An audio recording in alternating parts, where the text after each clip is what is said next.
Good afternoon, everybody. Thank you very much for joining us. We do actually have 3 winemakers in the backstage. We've instructed them to jump in at this stage as part of the welcome, but they seemingly have got stuck in the backstage. If they can hear me, just hit the webinar button, join the web. It's like a webinar button at the bottom, and at least we can say hello to them before they start presenting their wines. Technology, even at this moment, we're also used to doing these types of events, still defeats us at times. Anyway, look, I'll get started. Thank you, everybody, for joining us this afternoon. Aaron's on holiday, who would normally sort of co-host a little with Amanda. So instead, you've got me today, so apologies for that. I'm sure Aaron did a far better job.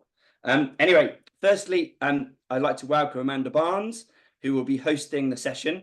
I'll be jumping off in a moment.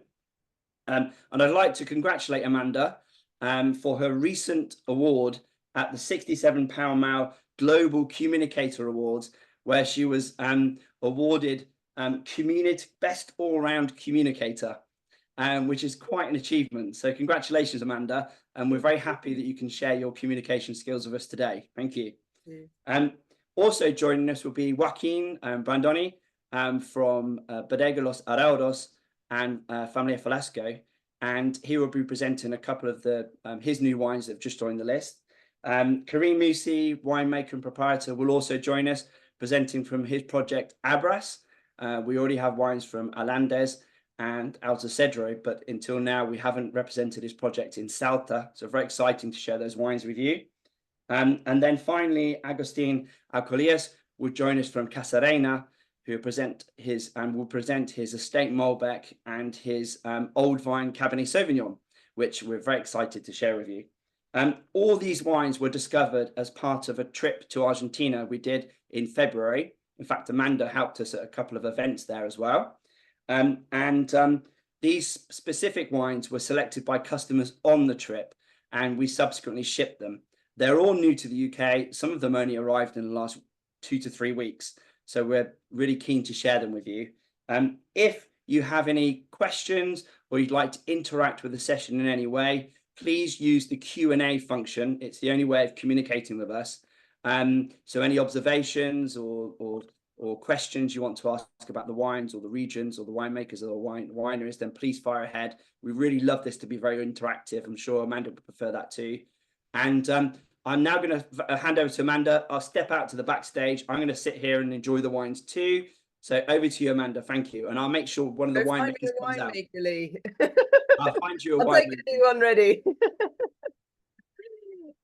Brilliant. It's a pleasure to be back, and thank you for the congratulations. I appreciate that. We've got 3 different terroirs to explore today, 3 different wineries. We're going to be in the Uco Valley, we're going to be up in Cafayate in the north, and we're going to be in Luján de Cuyo. So a nice kind of exploration of some of these new wines that have just landed here in England. I think we might be starting with Karim. No, we've got Joaquin. Fantastic. Yeah, welcome. I'm ready. I could do it. Yeah. You've got a camera. Excellent. Okay, everything's going our way now. So Joaquin, you're joining us. Are you in Mendoza at the moment?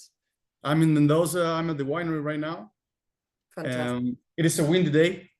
Very windy day. A lot of Zonders, haven't we? Yeah. I'm back in England this week, but there's been a lot of Zonder winds this week. For anyone, does everyone know what a Zonder is?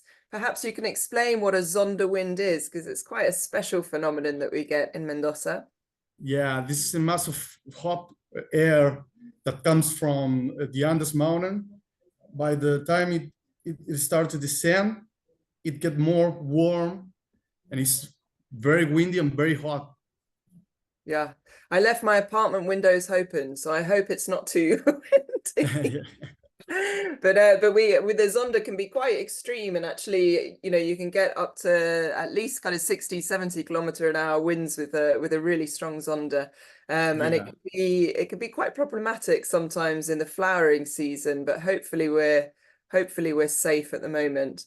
So we're going to taste two of your wines, and we're starting with white wines. I'm really excited to be tasting two lovely new white wines from the portfolio. So the first that we're tasting, and everyone should have their nice tasting packs at home, is this Conejo Verde.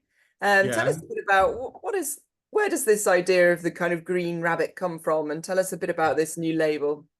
Yeah, this is a project. This is a more disruptive project for us, and we decided to choose. Jorge decided to choose Jorge Falasco, who's he was part of the third generation of the family. The third generation of the family, and the fourth generation of the family now is leading us in this beautiful industry. And he decided to choose a rabbit because this is an animal that is all the time in motion. And this is what we are looking for in this kind of wines. Very unique styles, different wines without oak, and always pretending to get fresh wines where the wine, there you have the Malbec one. The Malbec as well, which I get to try Both later. of them, they don't have oak contact. Okay. That's the idea. Excellent. And I love it. So you've got the Malbec and then also the white blend. I think white blends in Argentina are a really exciting category. I think we've seen some beautiful white blends in recent years, and I think it shows a nice kind of new dimension to the white wines of Argentina. Can you tell us a bit about this blend? So what have we got going on in this white blend? In this white blend, yeah. Here we have it is part of our challenge. It is a challenge for us because it doesn't have Chardonnay. Our head winemaker of the white wines, his name is Pablo Sanchez. It is a challenge for us and for him and for us because he don't have to use Chardonnay in this blend. Here we have 3 different grapes from Yucco Valley, San Carlos, Tunuyán, and Tupungato. And as I said, it doesn't have oak contact. It only have an aging of 3 months on its lees. So this way we get a more creamy and untos wine. Excellent. But it's still, I think it's a very fresh style. So here we've got Viognier 50%, Sauvignon Blanc 30%, and Torrontes 20%. 20%, yes. Yeah, this way we get a more complex wine with citric notes, floral notes, white fruit, and it's very, very fresh. Yeah, lovely. I think it's got that lovely kind of peachy Viognier character coming through quite a lot. But a very kind of vibrant wine. That lees context perhaps kind of gives it a bit more breadth in the palate, but it's still, very kind of juicy, fruity. Yeah, it's juicy and it's very well balanced. There's a very good balance between the sweetness and the acidity. Yeah, super. That makes the wine a little long and persistent. Excellent. So Hugh, hopefully we've answered your question. If anyone has some questions or thoughts about the wines, please do type them into the Q&A so that we can all kind of taste together. Scott says that he loves the green rabbit character. Very cool on the label. Definitely a fun label that will stand out on the shelf. Yeah, it's very... And this is not only a blend of varieties, this is also a blend of terroirs within the Yucco Valley. So you said that it comes from the 3 main regions of the Yucco Valley, Tupungato, Tunuyán, and San Carlos. Can you tell us a little bit about what comes from where and why? This is more generally, we talk about only Yucco Valley. Then with, for example, with the Bressano one, this different project, we talk more for a specific region. Here we just say that it comes from Yucco Valley, from Tupungato, different vineyards, different regions from Yucco Valley. But we talk about a region that is close to the Andes Mountains, diverse soils from loamy to sandy loam soils, silty loam soils with more stones on the surface or at different depths as well. And this is the idea to make this wine. It's very interesting. Pablo is a genius for us because he only does he only makes the white wines, and he's an expert. He certainly loves his white wines. It's quite nice to taste with Pablo. Tell us a bit about the Torrontés, because we're actually going to be tasting a Torrontés, a pure Torrontés with Karim shortly. Where does the Torrontés come from? It's not quite as common to find Torrontés in the Uco Valley. So are these old vines or are they newer vines of Torrontés? This is an old vine, Torrontés. It is Torrontés Riojano that was planted here in the East Zone. And that 20% that we use in this blend makes it more floral. And these citric aromas and hints as well makes it very interesting. Excellent, fabulous. Rachel has a question. Do you plan to have any more wines in this range? So we have the Malbec, we have the white blend. Are there any other green rabbits out there, or do you perhaps intend to have a nice rosé rabbit? Yeah. Green rabbit. Is there anything else in the range, or is only a green rabbit for now? Only okay. Green rabbit. We have a sparkling wine. Two sparkling wines as well. We have the rosé, we have the Malbec, we have this blend, the low alcohol Malbec, and two sparklings. And it is always a green rabbit. Yeah. Listen, there's quite a few rabbits out there, so we need to get Condor to bring them in now. Yeah, we are gonna have the next year a new one. It's gonna be a Malbec, more concentration, different Malbec from Uco Valley. Excellent. Because that one comes from Luján de Cuyo and Uco Valley. It's a blend of the raw as well. Perfect. Something to look forward to then. Let's move on to our next wine. So now we've got our Bressano Chardonnay, Yeah. Chardonnay. Tell us a bit about why you've got three Chardonnays on the label and this blend of terroir. This is our top of the line from Falasco wines. This is a blend of terroir. Grapes come from Gualtallarí, El Peral, that is the department of Tupungato, the highest department we have at the Andes Mountain, and Vistaflores, which is Tunuyán. We talk about between 900 meters above sea level until 1,350 meters above sea level. And what do each of those terroirs bring to the blend? So, you know, what is it that the Chardonnay from Gualtallarí gives you? What is it that the Chardonnay from El Peral gives you? And what does that Vistaflores add? Yeah, there's no doubt we have different styles, we have different hints from each of them. Gualtallarí is 40% in this blend. El Peral is 30% and Vistaflores is 30%. We have different moments. We harvest them at different moments. Gualtallarí in April, El Peral in April, and we harvest first. There is more that green part, that green sensation we have in the wine from Vistaflores. We harvest in March. Then El Peral y Gualtallarí, we have different heights. We have 1,300 meters above sea level, and it's a cold region. We hope we have the maturity is a long maturity. We have to wait more time to harvest them. We are going to have more about ripe fruit. That style, that kind of sensation of ripe fruit, like peach, like tropical fruits, but ripe. From the Gualtallarí. From Gualtallarí and El Peral. Okay. Yeah. Excellent. Then intertwined with this 12 month of aging that it have only French oak and very fermented as well. Okay, super.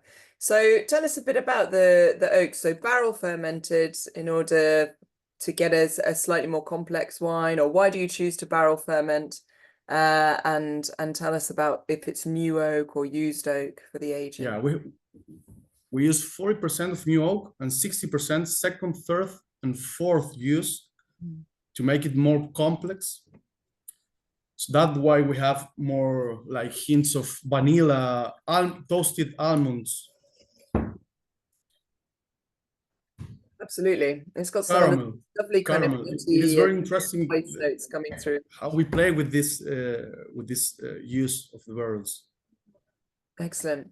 Hugh says it's a gorgeous Chardonnay, and would you serve it only slightly chilled? What kind of temperature do you like to serve this Chardonnay? Yeah, it is a full-bodied white, and I recommend to serve it between warm. We talk about 14 degrees, 12 to 14 degrees, the ideal. Excellent. 12 to 14 is correct.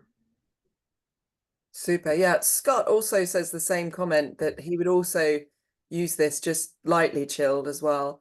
And yeah, I agree. I mean, between the Conejo Verde, which you want to have really quite chilled, and then your lovely Chardonnay, which is a bit more complex and can have it at a slightly kind of warmer temperature. Rachel asks, what's your favorite pairing for this? Is there a special dish that you like to eat with this Chardonnay? With this Chardonnay, for me, the best is to pair with risotto. It's amazing to me. A hard cheese, some fish that have more fat. Like I paired this wine 2 weeks ago with a pacu from Misiones. Pacu is the river perfect. fish. The pairing was perfect. So pacu is a very meaty, earthy river fish, isn't it? Yeah. Quite strong in its flavors. That sounds very delicious.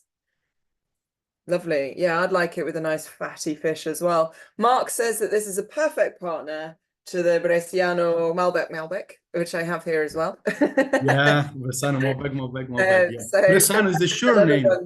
Sorry? It's the sure name of the grandmother of Franco. Franco, fourth generation, he's the CEO right now of the business. Excellent. Fantastic.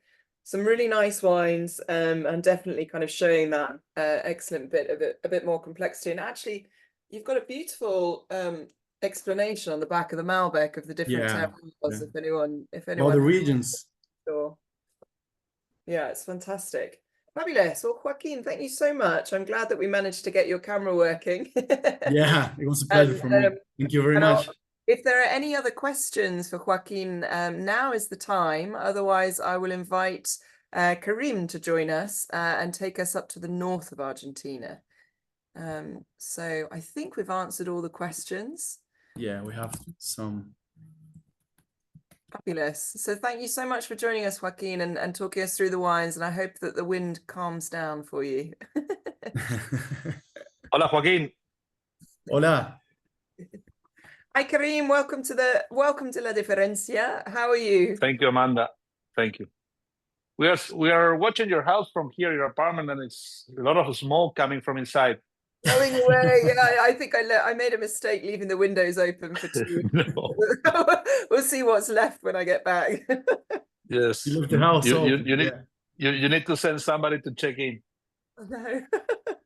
I put my cat somewhere else, so she'll be fine. Anyway, so we're gonna be tasting Abras. So we're going up to the north of Argentina with your portfolio from Cafayate.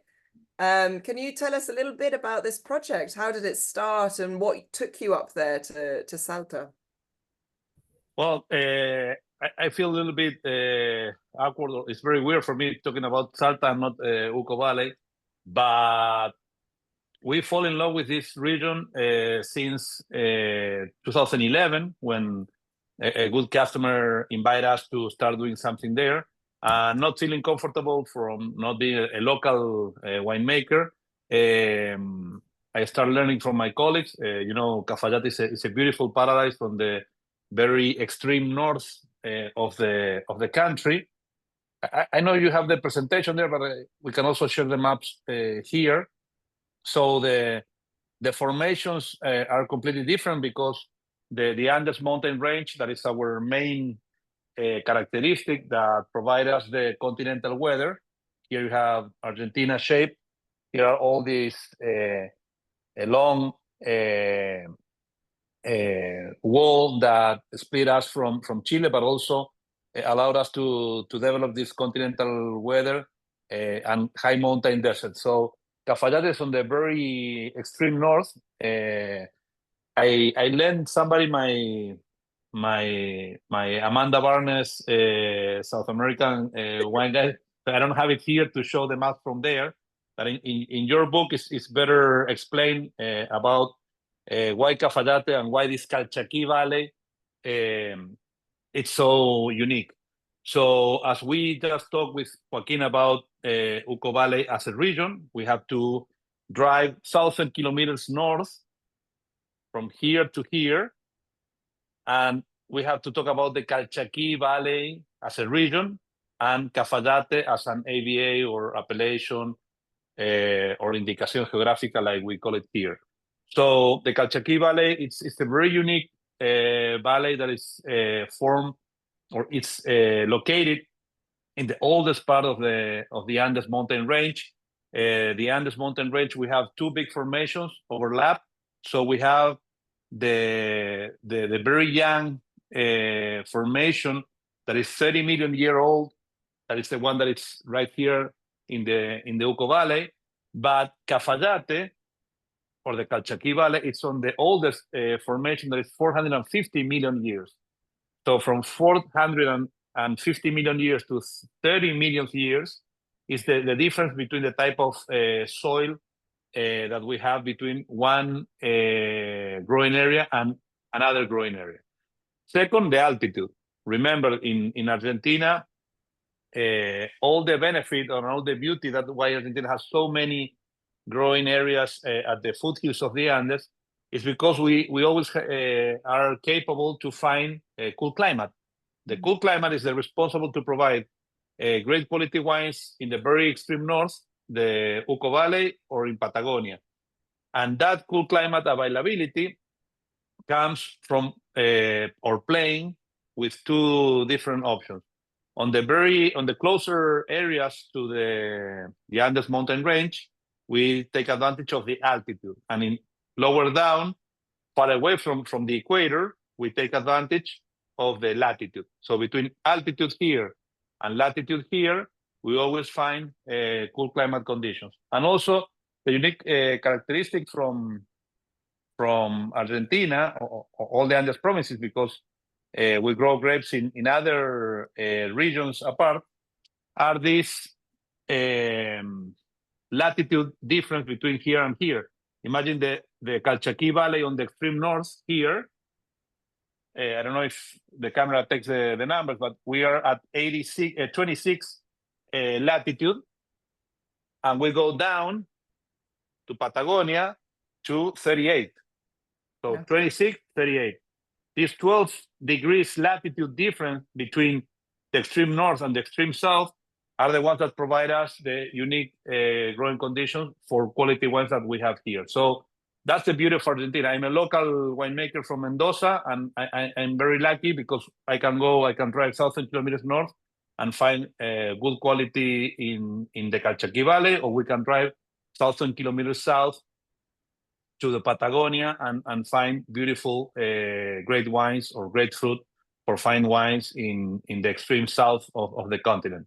And everything is thanks to the Andes formation. The main difference, to be very clear, between what we have learned from Joaquin right now about Uco Valley and the Calchaquí Valley as two big important regions, are the location in the mountains.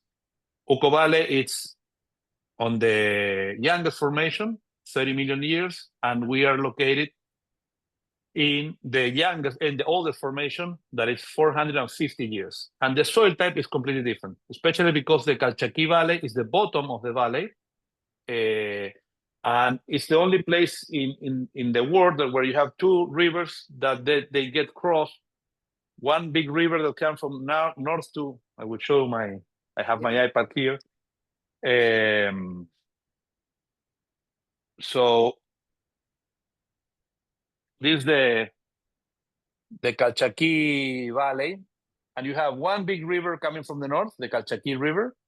You have one big river coming from the south to north, Santa Maria River, and two normal mountain rivers that coming from west to east, from here to here, the Lorohuasi River and the Chuchas River. So between these two mountain rivers and these two big rivers here, they form a square. Cafayate, not cafe latte, Cafayate means a square of water. In the native Calchaquí language, means a square of water, and that square of water is formed by those four rivers that they get across. That unique formation leaves a lot of deposit, mostly sand, and that's why we have a very unique profile of extremely sandy soils with a lot of water drainage. Having a lot of drainage, we have a lower vigor, or the vines have to go deeper to find enough water. Having less vigor, we have less fruit, and having less fruit, we have more quality. It's as simple as that. Excellent, fantastic! What a masterclass on Cafayate. Thank you. And it is one I'm of the... still missing my. I'm in Mendoza right now, but I brought a piece of Cafayate. Oh, nice. This a big rock that it's part of the corners, one of the corners of Cafayate, where you can find a lot of sand or a lot of mica. Mica is this, the granite. Granite. You have a lot of granite in UK. Granite is formed by quartz, feldespato, I don't know in English, and mica. Mica is the one that is shining, and the soils of Cafayate are full of, or very rich in mica. So this piece of Cafayate explain why the unique growing conditions that we have on those soils there. And that's why all the varietals, including the most famous one, the Torrontes, got adapted very well. Excellent, fascinating. And it is a very beautiful wine region to visit as well. I mean, it is one of the most stunning places to visit because you are surrounded by mountains, which is really quite different to the experience in Mendoza, where you're on the flats at the foothills looking at the mountains. You're very much in the middle of the mountain chains there in Cafayate. We've got a couple comments. Everyone's started to taste your Torrontes. So Mark says that he asks whether you think Torrontes from Salta is the real typicity of the grape, or if we have good typicity in Mendoza. What do you think, Karim? Well, we grow Torrontes all along the mountains, Andes range. I think even the Torrontes is not a native from Cafayate, it's native from La Rioja, a province between Mendoza and Salta. So the reason why Torrontes, the most famous Torrontes of the highest quality, is rich in Cafayate is because the growing condition that I just explained it. The combination of altitude, sandy soil, and the thermal amplitude or the diurnal shift between day and night, because extreme growing conditions makes the wines or the vines to grow very slowly. Don't forget that Torrontes is the native white varietal here. It's a spontaneous mixture between our uva criolla chica or listán prieto with moscatel de Alejandría. So two moscatel very terpenic and listán prieto a more neutral varietal, but this spontaneous crossing between two vitis vinifera develop the unique character of the Torrontes. That's why Torrontes is linked or has family with all the terpenic varietals, like, for example, Riesling, that they have a similar behavior. Absolutely. Yeah. So native to Argentina, born in Argentina. And I certainly agree with your comments that I think in Cafayate we get some of the kind of purest expressions, some very intensely floral expressions, I think, the kind of the intensity of that kind of lovely jasmine and lychee always comes through, really sings in Cafayate. And I think Abras, this is a great example of it. So we're tasting the 2023 here. And Rachel asked, what are the proportions of the three grapes? I think that was a bit misunderstood. So what Karim was saying is that Torrontes was born of a crossing between two grape varieties. So we actually have three Torrontes varieties, which were... No, yes, but sorry, but there is a mistake here on the sheet. Says Abras Torrontes, and below that line says Sauvignon Blanc and Uni Blanc. I don't know. Maybe you put two wines here, but that's the reason why maybe she's asking that. Okay. On my sheet, it doesn't say that, but... Oh, sorry about that. But it's 100% Torrontes. There's no Sauvignon Blanc, no Uni Blanc, no nothing. It's 100% Torrontes. Torrontes, it's again, it's a varietal, unique, all born and raised in Argentina, and this unique character that developed provide the wines also a very interesting cultural behavior, because it's the most consumed wine in the north. I always like to say that it's a tricky wine because the floral nose, everybody thinks or assumes that it's going to be a sweet wine, and it's completely dry. It's no sugar at all. And also another interesting characteristic related with the food pairing. I like to say that it's a white wine that it behaves like a red wine, because every time you pair with the local beautiful Andean food from the Calchaquí Valley, it's a perfect food pairing, mostly for food that you assume or you think that they're going to pair with a red wine. So Torrontes, that's why it's so popular. People drink it all year long with all kind of food. Absolutely. I like nothing better than when you're in the north of Argentina having a Torrontes with the lovely meat empanadas, with that extra kind of touch of chili pepper, the slightly spicier version that they have up in the north. It's a perfect pairing. We've got a comment here from Scott. First of all, he says, thank you for the superb education with that, the masterclass of Cafayate. And he also describes this as a contemporary Torrontes with all the hallmark licks that people would expect. So lovely, seamless texture that I think would surprise a lot of people. I agree. I think it's a really delicious, very kind of vibrant Torrontes, beautiful typicity, but some really nice kind of finesse on the finish there as well. Yes, we work a lot to develop this more modern profile, because the traditional Torrontes, those ones that taste with beef and empanadas, are great to enjoy in Cafayate. So surrounded by their unique music, their unique landscape and people, and the food that they have there. But we really want to develop a more international style, something that it behaves like a white wine. So here we work a lot with where we source the fruit. The picking date, it's a key factor here. We do a very early picking for these Torrontes.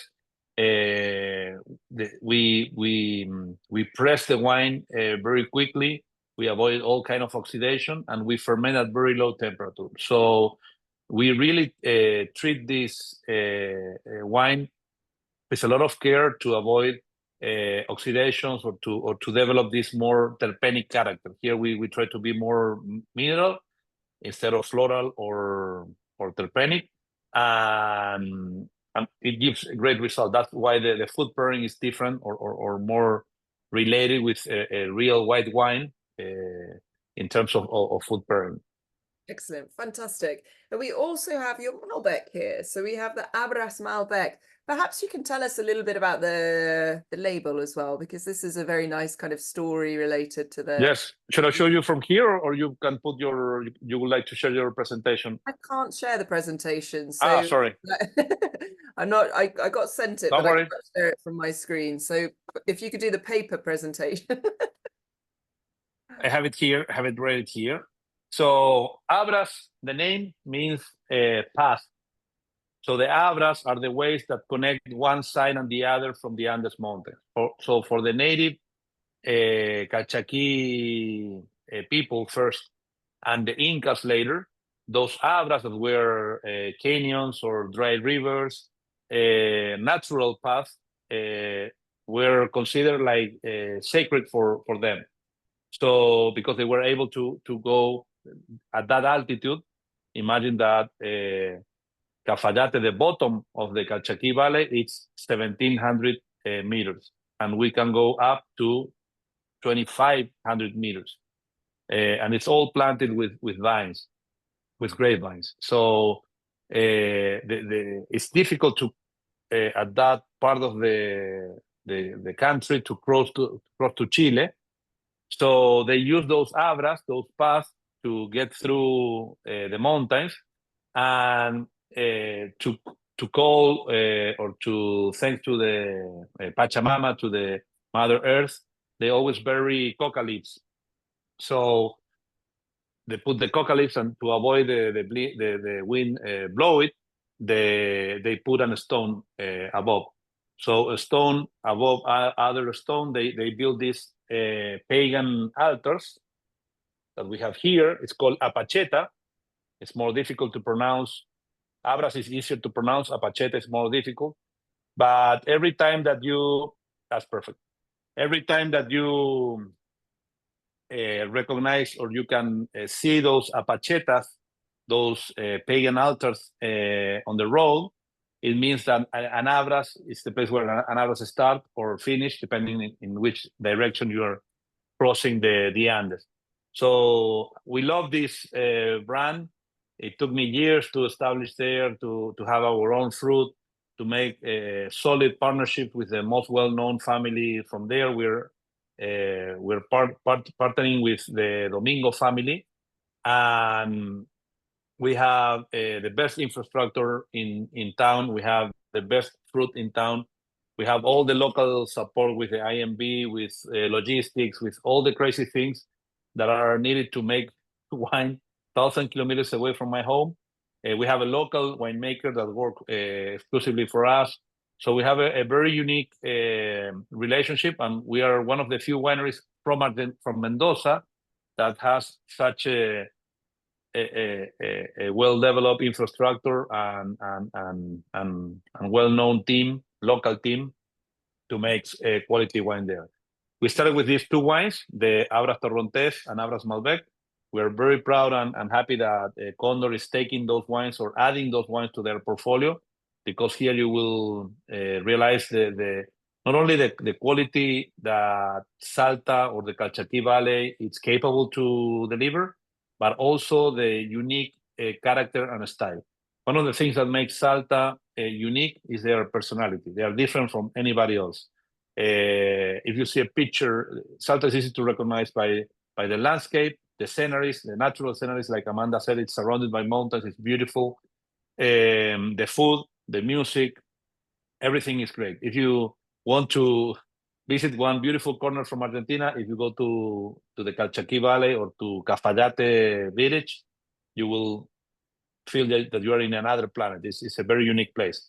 And that's why we also feel very comfortable making Malbecs or red wines that are different from the ones that we are normally used to making in our region in the Uco Valley. Super, excellent. Unfortunately, we're running out of time. I have to welcome in Agustin to present Casarena. But do you want to very briefly, Karim, perhaps just tell us the key difference in style of Malbec between Cafayate and the Uco Valley? It's what we call a Calchaquí character. It's everything that you can realize that comes from the Calchaquí Valley based on that strong identity. It's the nose profile. It's more spicy and peppery, but not like a Cabernet Sauvignon pyracin. It's a beautiful pimiento rojo, the red pepper that it grows there, and it's something that you easily recognize on their food and also on the wines. So the Malbec profile is completely different from other parts of the country. Also on the food pairing, when you were asking Joaquin about how he would like to pair his reds, these Malbecs are more, instead of beef, I would like to go with a big rich pasta with like a puttanesca sauce, something very spicy, very hot. Also, the white goes with Asian food, Thai food, everything that is spicy. It's a perfect pairing for the Torrontes or the Malbec from the Calchaquí Valley. Fantastic. You've definitely made me hungry. Thank you, Karim. I don't know too much about wine, but I know a lot about food. So that's my main subject is food. Rachel says there's great juiciness and richness in this Malbec, and it's also amazingly savory. Lovely comments there, Rachel. So thank you so much, Karim. Thank you for our wonderful whirlwind tour of northern Argentina. And I'm going to invite Agustin to come in now. Thank you. Well done. My neighbor. Hola, vecino. Hola, Karim. Excellent. We live 1 block away, so we see each other almost every day. Oh, yeah. Yeah. Brilliant. Bye-bye, everybody. Bye-bye. See you later. Brilliant. So now we're going to move to Luján de Cuyo. So our third, oh, I got very English there. Luján de Cuyo, our third terroir of the day. Agustin, tell us a little bit about why Casarena is entirely focused on Luján de Cuyo and the pride that you have in showing this region. Okay. Well, Casarena, it's a winery located in Pedriel. It's one of the 15 districts that are in Luján de Cuyo. We own 4 different vineyards, all of them located in Luján. At Pedriel, we have Jamila. We call all the vineyards are named after the grandchildren of the owner. So in Pedriel we have Jamila, then in Agrelo, which is one of the most important districts in Luján de Cuyo, we have 3 more: Owen, Loren, and Naoki. And at Casarena, we consider ourselves interpreters of the diversity of Luján, because there are 4 vineyards, even if they are close to each other, there are significant difference, and we try to express them through our wines. Excellent. Fantastic. And I think I always love Casarena for that very reason, because a lot of wineries, there's a lot of focus on the Uco Valley, which is very kind of cool. And I think it's really always very impressive that Casarena, focuses on the Luján de Cuyo terroir and really shows that diversity within it, which we certainly do get in some of the wines. And we're going to finish with one of your single vineyard wines. Yeah. But first, tell us a bit about the estate Malbec that we're tasting and this kind of village concept, if you like, for this line of wines. Okay, well, our estate Malbec, our 4th vineyards provide the grapes to create this wine. So we have expression from all of them. What we try to achieve in this wine, it's a fruit-forward style, where all the aromas jump out of the glass. That's the idea, that like all the red stone fruits show us. That's why we don't age this wine in oak for that long, to keep this freshness and young expression. Excellent. So more of a easy drinking, juicy, vibrant Malbec. What kind of thing would you be pairing this? Where would you put this in your stage of the asado or evening dinner? Well, I think that it's a wine that you can enjoy it by itself. Somebody told me that you can describe this kind of wine like a Friday wine, because it's like you get home, you just want to have a glass of wine when you just arrive, and you can enjoy it, and then you can keep the rest of the bottle for dinner. I think that this wine will be perfect with some red meat. Can be lamb, can be beef. With also can go well with some grilled vegetables or some tomato-based pasta. Excellent. Yeah, it's very versatile, really easy to pair. I love, Scott says that he loves the idea of a Friday wine. Me too. I like that idea a lot. And definitely a nice kind of easy drinking, juicy Malbec. Could be any day of the week also. Any day of the week. I just say a 5 o'clock wine, I think. yeah. Excellent. So we're going to move on to one of your single vineyards here. So we're moving away from Malbec and we're moving over to Cabernet Sauvignon. And I believe that, you know, Casarena is one of the great producers of Cabernet Sauvignon in Argentina. And, you know, your Cabernet Franc is delicious as well, but I'm very happy that Lee and the team at Condor have picked to focus on the Cabernet Sauvignon today. Can you tell us a little bit about how you see the expression of Cabernet Sauvignon in Luján de Cuyo, particularly yours, but thinking of an international comparison, because we get so much Cabernet from around the world. And I think, you know, Luján has its own special expression of Cabernet.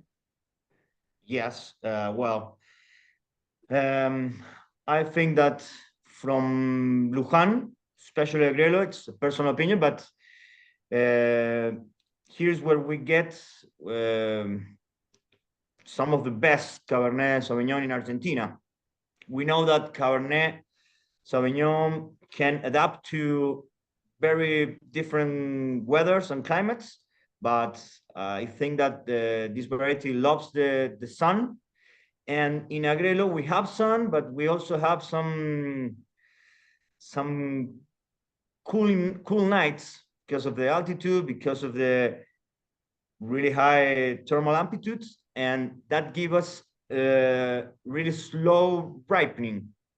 And I think that's perfect. As I mentioned, for the last wine, we use grapes from our 4 vineyards. It's like a blend of different Malbecs. In this wine, it's a single vineyard. It's only grapes from Owen. There we have an overhead pergola system vineyard that was planted in 1930. It's nearly 100 years old.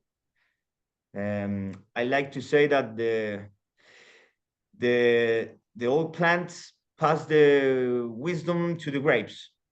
It's like an old man with experience. And the pergola system creates a shade because it's like a roof of leaves, and combined with the soil, that it's a clay composition that retains water. It's a cold soil. Those 2 factors give us a slow ripening to get the perfect balance between the sugar, the alcohol, the acidity, to get the well-balanced tannins. Excellent. I think it's very interesting, this pergola system, which is, you know, as you said, the formation where it kind of looks like you're walking under a bunch of trees in that sense.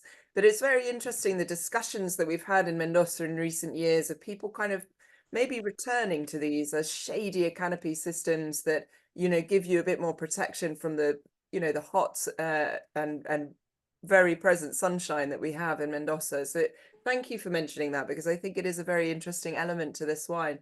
We have a couple comments here. Mark says that this is definitely a Saturday night wine with all the other single vineyard wines. And he does say that even though he loves Owen, Naoki Malbec is his favorite. Sebastian says that, you know, thank you so much for continuing to showcase the Casarena wines and the potential of Luján de Cuyo.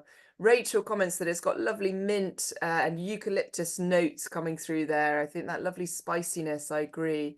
And Charles says that this is just such a fabulous example of Cabernet Sauvignon. But he does complain that it is in a rather heavy bottle. And so he'd like to encourage perhaps a movement towards lighter bottles in the future, even for the premium wines. And Scott says that this really does open up after a couple minutes in the glass. Do you think this compares to top Bordeaux or Northern California, for example? I think that maybe with the style, I mean, we try to get that classic style because of the age in oak. We age this wine 12 months in French oak barrels. Normally, we don't use more than 30% of new because we like to have the balance. We don't want that the oak overpower the fruit of the wine. That could remind us to Napa or American Cabernet or also Bordeaux, but it has a lot of freshness and I really love the full body. The tannins are present but are not aggressive. There is a lot of velvety. That's something that we look when during fermentation with extraction, because we don't want that harsh tannins or bitterness. We know this pergola, these grapes, and we know how to get the freshness, the brightness. Absolutely. Hugh says that he thinks there's a bit more on the kind of Chilean side. I beg to differ. I've had to do a lot of Cabernet tasting for my Master of Wine, and I always find that Argentina has quite a lot of nuance. It's not quite as intense in the black fruit expression that you get in Chile, and that black fruit that you always get in Napa as well. I think it's a bit more similar for me to kind of the South African expressions of Cabernet Sauvignon, but it certainly has its own identity.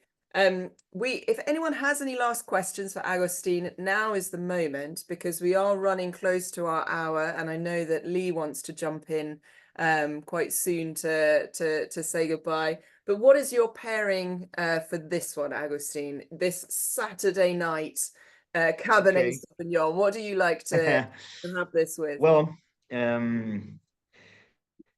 it's a wine with a lot of layers on the nose of on flavors. You will find some bell peppers, the spicy notes, also can like cigar box. So I think that will match perfect with some smoked meats, some spicy food also, like Karim says, because there is a spicy aroma. For sure with some fatty food like pork, because of the tannins can clean them out. I'll go for something like that. Excellent. Well, I think it's getting dangerously hungry now after all of these food suggestions and these lovely, delicious wines. Lee, do you want to come and join us back in the room? And just one comment here from Jez that it's been a great hour. Really enjoyed the wine tasting, and thank you for all the education and knowledge from the winemakers. I think it's always so much fun to do these tastings. This is your first, Agustin, so I hope that we can have you back at some stage soon for another tasting. But just, you know, the kind of knowledge in the room in the online webinar is excellent, and I think the wines were showing really nicely this evening, at least here where it's a bit cold outside, and especially these kind of warming reds right towards the finish. Certainly have whet my appetite. Thank you very much, Amanda, and Agustin, Joaquin, and Karim. No idea where. Oh, there is he coming back? No, there's Ellen. Hi, Ellen. So, hi, how are you? We're good. Are you well? Yes, I'm fine, thanks. Good. Has Karim gone off to do something mega important? Yes, in the bathroom. I'm sure he's very pleased you've shared that with everybody. Well, look, thank you very much, Amanda, as always. Very nicely hosted and coordinated with the winemakers, getting the best out of the wines and the individuals and shining a decent light on their wineries and the regions they represent. Thank you, Joaquin, Agustin, and here's Karim. He's back. Thank you very much. It was a No, pleasure. thank you all for joining us. Obviously, thank you for our customers that have taken their time out to experience the wines presented by these excellent winemakers. We've had a real treat this afternoon, and hopefully you'll all enjoy trying them out over the next few weeks and months. We now will take a break with La Diferencia Virtual until February 25. We have the most important period of the year ahead of us. So I wish everybody good fortune, a buoyant trading over the very important autumn Christmas period, and we'll see you back at La Diferencia in February 2025. Muchas gracias. Thank you, Eve. Thank you, Thank you very much. Amanda. Great, good sales. You. Bye Ciao. bye. Bye-bye. Thank you.